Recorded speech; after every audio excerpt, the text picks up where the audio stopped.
I've heard a lot of people say a lot of things about broadening your mind, expand your horizons, and all those things, and how important it is. I also believe that's very important. Getting to broaden your view, having an aerial view of things is so necessary in life, in creativity, and generally. It's so important. But most times people do not tell us how to go about it. People do not tell us what we need to do to broaden our view. People do not tell us how, the steps, practical steps on how to do this. I did a couple of study and I'm also implementing them in my life, and I thought I should share some of the tips I learned on how to broaden your view with you. So today we are going to talk about the 5 easy ways to broaden your view. Just 5 simple steps. Number 1 is find a quiet time and place to think about what you're thinking and why you're thinking about what you're thinking. On a daily basis, you're swamped with so much activities. Your mind is busy. You're thinking about different things and so on and so forth. But it's so necessary that at the end of the day, or at some point in the day, daily now, you should take a time off. Take out some time to yourself and to your thoughts alone. And you think about the things that are going through your mind, and then you think about why. Why am I thinking about this? So I'm thinking about writing. Why? I'm thinking about singing. Why? I'm thinking about going out. Why? There has to be a purpose, a known purpose for every action you take. This is really important. It's about intentional living. You don't just stand up and walk out without a plan. So while you're thinking about going out, why do you want to go out? So think about what you're thinking and why. The second thing you should do is make it a priority to learn or try out something new daily. This is so important. Now, you need to put your mind daily on that learning zone, on that learning frame, right? You need to be aware that you want to learn something new daily. It's very intentional. It has to be done consciously. It has to be done very intentionally. On a daily basis, you're supposed to be considering, what can I do today that I've not done before? What new ways can I find to do this thing I've done before? And the essence is for you to keep reinventing. If you keep reinventing yourself daily, changes will not catch you unawares.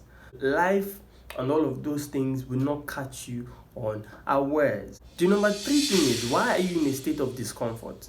Ask yourself this question.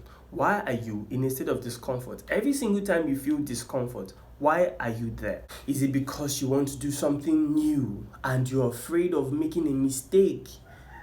Or is it just because you don't like changes? I don't like changes. You don't like changes. Nobody likes changes. But then with time, we develop ourselves to the point where we can easily accept and address changes. So you need to know and identify why you're in a state of discomfort. Number 4 is ask more questions than you give answers. Now, the idea of asking questions is not just asking conventional questions like, hey, how are you? Have you eaten? No. Ask personal questions. Ask different questions to different people. Some people go online and search questions. It's possible it could help a couple of times, but really do not miss the principle behind what they are trying to teach you. The questions they are asking you, they are telling you to ask people, are good questions. But then there's a principle they are trying to communicate. The principle they are trying to communicate is that different people have different ways of approaching them.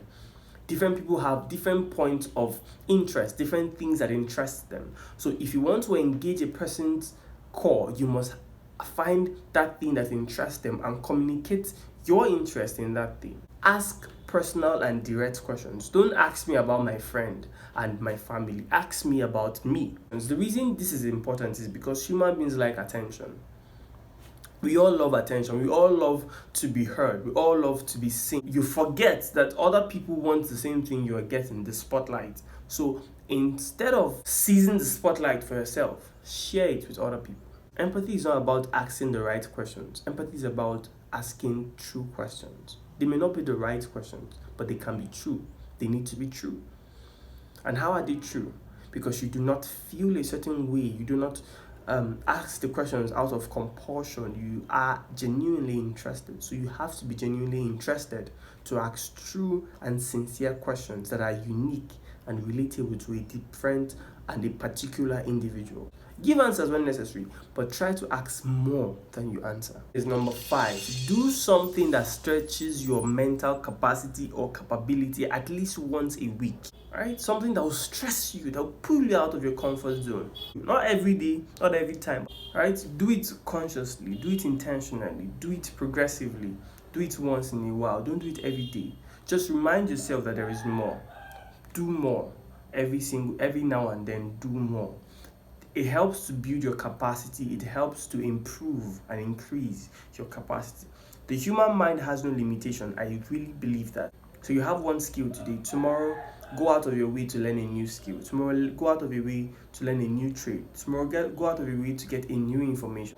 No matter how much it's going to cost you, energy-wise and resource-wise, stretch every once in a while. Okay?